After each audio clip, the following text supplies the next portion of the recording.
देश की राजधानी को क्या हो चुका है?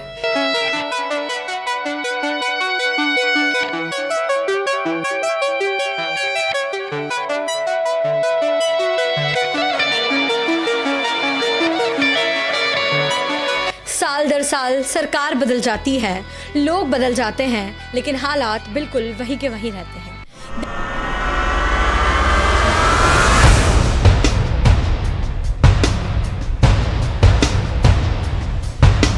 दिल्ली का आसमान बदलता है, लेकिन हवा नहीं बदलती।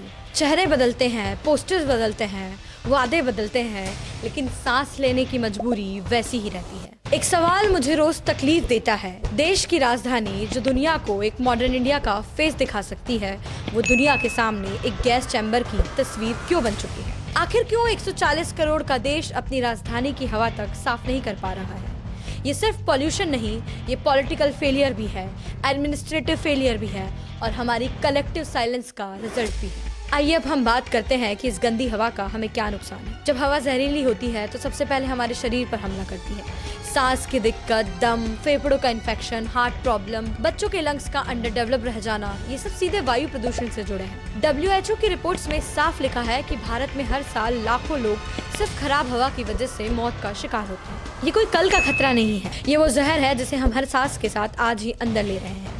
AQI क्या होता है और आज दिल्ली की असली स्थिति क्या है? AQI यानी एयर क्वालिटी इंडेक्स हवा में मौजूद जहरीले कणों का पैमाना है। अगर हम देखें तो 0 से 50 एक सेफ AQI है, 100 से ऊपर थोड़ी खराब हवा है, 200 से ऊपर बहुत खराब हवा, लेकिन 300 गंभीर है और 400 के ऊपर अगर है तो एक हेल्थ इमरजेंसी है। आज दिल्ली के कई इलाकों में AQI 450 से 500 के बीच है। ये WHO की लिमिट से कई गुना ज्यादा प्रदूषण है। यह वह स्तर है जहां दुनिया के किसी भी शहर में इमरजेंसी घोषित कर दी जाती है। अब बात रही दिल्ली की, तो यहाँ दिल्ली नहीं पूरा NCR दम घोट रहा है।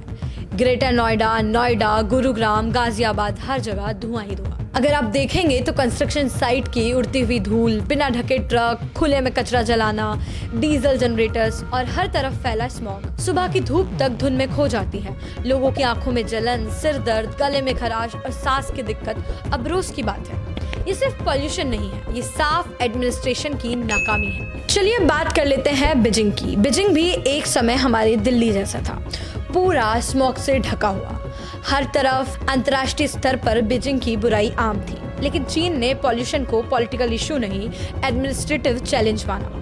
फैक्ट्रियों को शहर से बाहर किया, कोयले के इस्तेमाल पर सख्त रोक लगा दी, पब्लिक ट्रांसपोर्ट यूज करने की सलाह दी, इलेक्ट्रिक ट्रांसपोर्ट ज्यादा हुए, रूल्स तोड़ने वाले पर भारी जुर्माना लगाया। नतीजा, आज बीजिंग की हवा में भारी सुधार। सवाल यह है कि जब चीन की राजधानी बदल सकती है तो भारत की क्यों नहीं? चलिए अब हम बात करते हैं कि इस बढ़ते प्रदूषण के लिए हम किसे जिम्मेदार ठहराएं। किसी एक को ब्लेम करना आसान है, लेकिन सॉल्यूशन वहीं से शुरू होता है जहां हम खुद जिम्मेदारी लेते हैं। सरकार पॉलिसीज बनाती है पर जमीन पर लागू कम होती है। इंडस्ट्री और बिल्डर्स नियम तोड़ते हैं क्योंकि उन्हें सजा का डर है ही नहीं।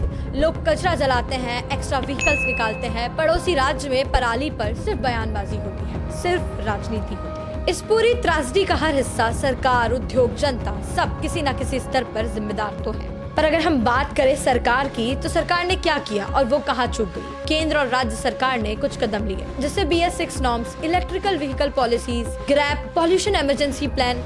लेकिन दिक्कत यह है कि सब समय पर और सख्ती से लागू नहीं होते हैं।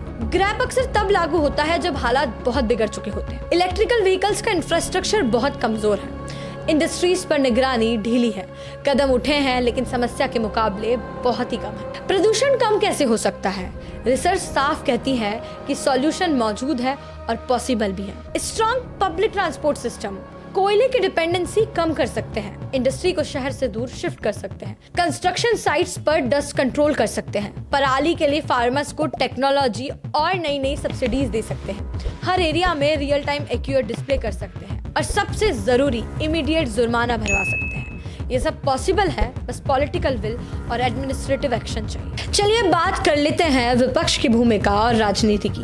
विपक्ष सवाल पूछता है, लेकिन ठोस अल्टरनेटिव पॉलिसी रेयरली सामने आती है। ये कोई पॉलिटिकल सवाल नहीं है, ये सीधा सर्वाइवल का क्वेश्चन है। अगर आज भी सिर्फ ब्लेम गेम चलता रहा और ग्राउंड लेवल एक्शन नहीं हुआ, तो आने वाले सालों में हालात और भयानक होंगे। अब सवाल सिर्फ इतना है कि क्या हम इस जहर में सांस लेते रहेंगे या आखिरकार कुछ बदलने का फैसला करेंगे। हम देश की राजधानी की बात करते हैं। अगर आप देश की राजधानी में रहते हैं तो आप जानते हैं कि यहाँ हालात कितने खराब हैं। आप हमें कमेंट करके बताइए कि आपके एरिया में कितना AQI है, और अगर आप दिल्ली से नहीं हैं और आपके शहर की हवा साफ है तो हमें कमेंट करके ये भी बताइए कि दिल्ली के लोग साफ हवा के लिए क्या कर सकते हैं। फिलहाल के लिए इतना ही। आप लोग देखते रहिए TFC मीडिया। मैं सलोनी विदा लेती हूं।